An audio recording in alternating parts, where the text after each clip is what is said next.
STEM Education Center is a collaborative of faculty and graduate students and undergraduate students, and we do research and service and teaching to be able to support STEM literacy.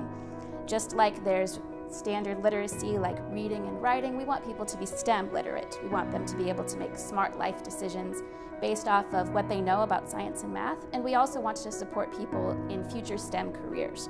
So there's several ways that we can do that. We do that through research, we also do that through community outreach, and we also do that through outcomes-driven STEM work. And that means we're in classrooms, we're working to support teachers and professors and students to have the best possible STEM education experience.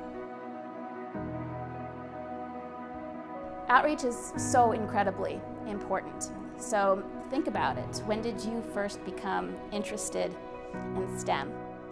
Maybe you were looking at the stars when you were little. Maybe you were fascinated by thunder and lightning.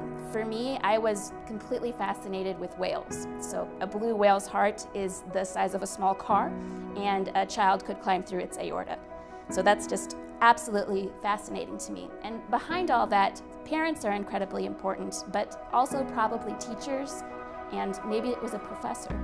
Without those teachers, without those professors being engaged in community outreach and effective practices in their classroom, those people may never become interested in STEM. And we really want to be able to engage the community and engage our learners here at Fresno State in those kinds of experiences.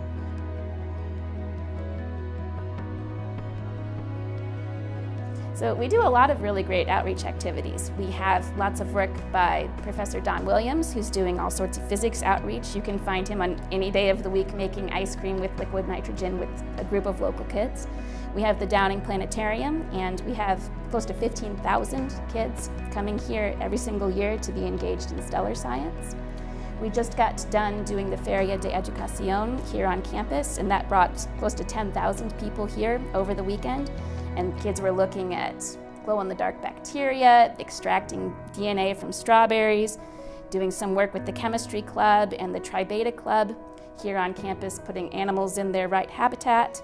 We also do a lot of outreach for teachers. So we work to support them doing the best possible STEM practices in their classroom. And that includes work in circus science and in stellar science. We also want to be able to support meaningful learning in the STEM classrooms here on campus, and not all of them are designed to do so. So when people just sit and listen to lecture, we know that that's not an effective teaching practice.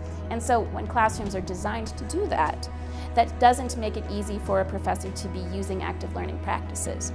And so through philanthropic support, we can really change the outline of those classrooms to be more friendly to active and group-based learning.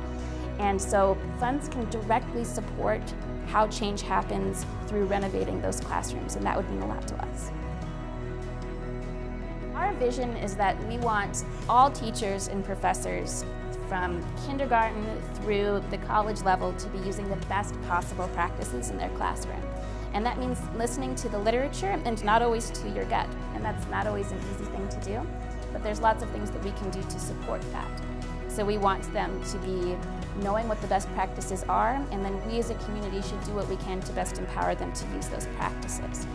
So as that comes for outreach, that means that we want to be continuing our current outreach activities, but also being clear with the community and saying this is who we are, and we want to work to support you, and anything that you can do to support us in lending your expertise or time or perhaps money, that helps support us so that we can be a more cohesive community as a group of STEM people.